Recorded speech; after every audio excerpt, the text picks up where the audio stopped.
Hello, everyone, and welcome to the third roundtable session of Beyond the Buzzword, the True Meaning of Experience-Driven Commerce for B2C. Let's take a look at the agenda for today. In our session today, we will cover the what, why, and how of enabling experience-driven commerce at the purchase and fulfillment stage of the B2C customer lifecycle.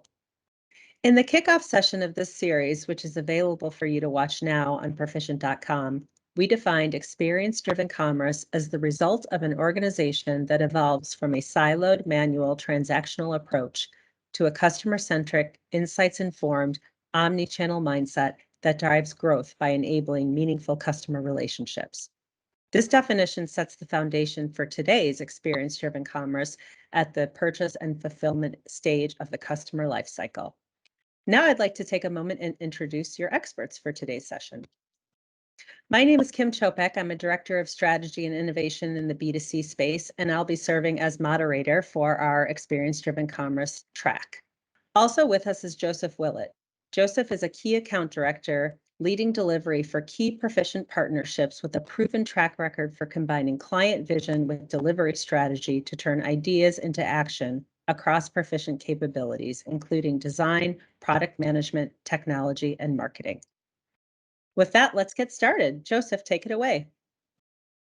Thanks, Kim. During our upcoming roundtable session, we'll discuss with our attendees about their organizational challenges or opportunities to get feedback from proficient subject matter experts and others in the group, with the goal of taking that knowledge back to their teams and organizations to drive their own goals. In today's overview, our intent is to share the session's introductory elements so that you can ask yourselves these same questions and bring them back to your team members. In today's session, the topic is B2C experiences of purchase and fulfillment, which is to say the point where a person, not a business or someone who represents a business, has or at least thinks they have what they want, is ready to transact, completes that transaction, and then sees that transaction fulfilled, such as shipping and delivery. This is the stage in the journey. It is this moment where the customer gets to decide if all the hard work and money spent at this stage, whether it was email, search engine marketing, referrals, YouTube ads, or word of mouth, all of that effort accumulates at this point of conversion. Will the customer abandon in the final mile? Will they order and get frustrated by delays or lack of communication and decide to cancel their order and never transact again? Or can we see this as a critical junction of opportunity, where we'll see the moment just before buying as a place to convince the customer there's some additional services or products, or that it's a moment where the customer is clicking checkout as an opportunity to avoid becoming the 70% of e-commerce customers on average who decide to abandon, or as a moment when we know anticipation starts to build for delivery to stay on brand, build loyalty, and communicate when we know it has a high chance of being read. That is the focus of our upcoming roundtable and today's presentation. And to more clearly define the boundaries, we wanted to create some shared definition. And as our job as business leaders, marketers, IT professionals, or even operation leads is to ensure that the purchase and fulfillment experience informs and empowers customers complete their transaction with clarity, expectation setting, building trust and confidence that the customer can transact, whether it's using mobile payments or digital wallets, or being able to transact with credit cards or flexible payment models like membership or subscriptions, or confidence building add-ons and promises like try before you buy, or the fulfillment of those promises with speedy delivery. Our goal as professionals at this stage in the customer journey is to drive those marketing efforts through transaction by increasing those conversion rates, reducing abandoned cart, and ultimately doing that to increase total customer lifetime value, driving average order volume, total line items in their purchase orders, and turning a single customer experience into something they can brag about or mention to their peers and friends and family and colleagues to compound on that marketing effort. So in today's presentation and the upcoming roundtable, this is where our focus will be in terms of the customer experience. And to do that, during our roundtable with our audience, we'll be sharing some key items using Perficient's framework of now, new, next to talk through different tactics, features, and services and functionalities. Now being things that people expect today. Years ago, these were likely areas of innovation, but now they're table stakes. New being the things that some people expect because some companies are doing it.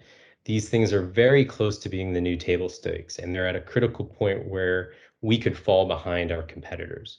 And the next being those things that delight customers with surprise, because it isn't an expectation. It may not even be in their perceived realm of possibility today. Next are truly those innovative areas that can set you apart from your competition, but not without risk. They may not be successful, or they may not be the right time to introduce those items.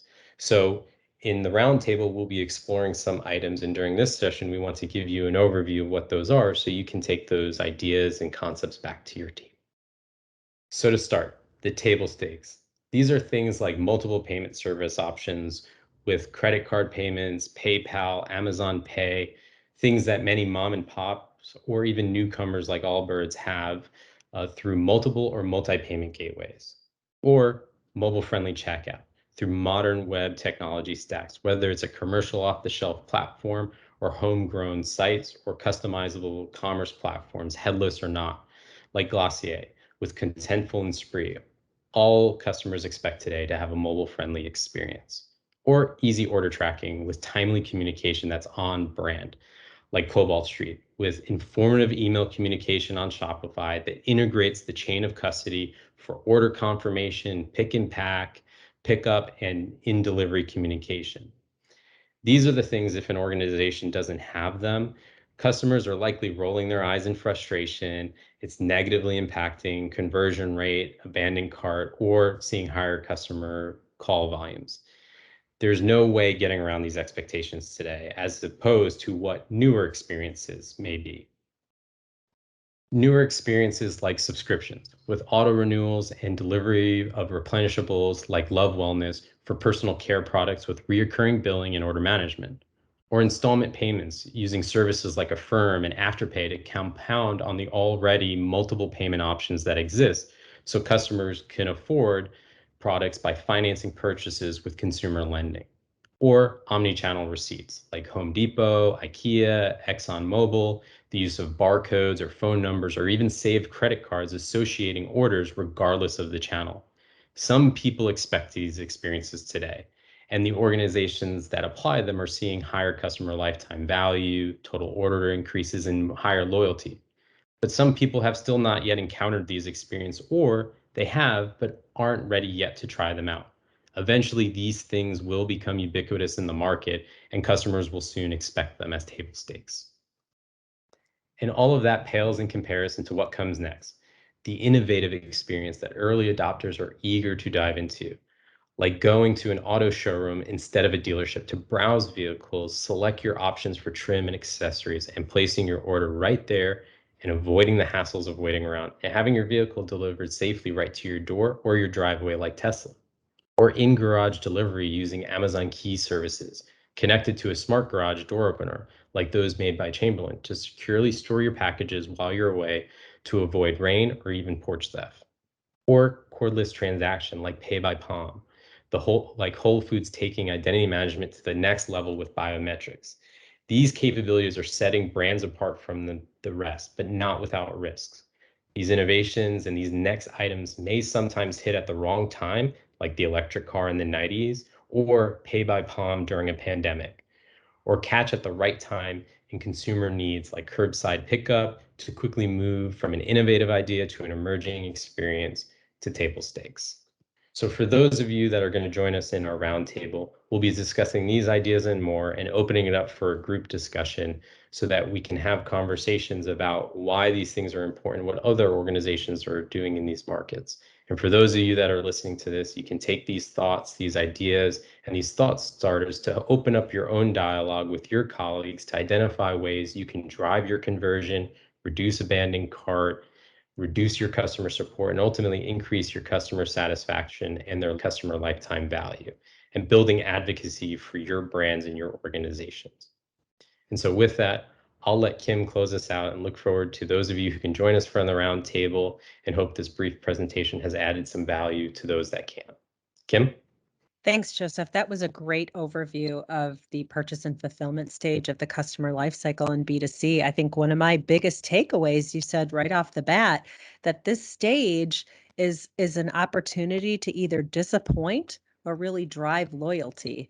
And I think some of the examples you gave were some really good examples of the latter, where we can get folks to drive loyalty. One of the things that we want to close on, though, is just how Perficient can help, especially in the purchase and fulfillment stage. Certainly, we have offers around digital transformation strategy and road mapping and how that impacts or applies to all of the different examples that you've seen today. We also have tools and methods that can help you refine your purchase and fulfillment strategies for your B2C consumers. And we have some great case studies where we've been able to, again, drive some wonderful customer loyalty statistics versus customer disappointment with clients like Joanne Fabric, GameStop, and Sally Beauty.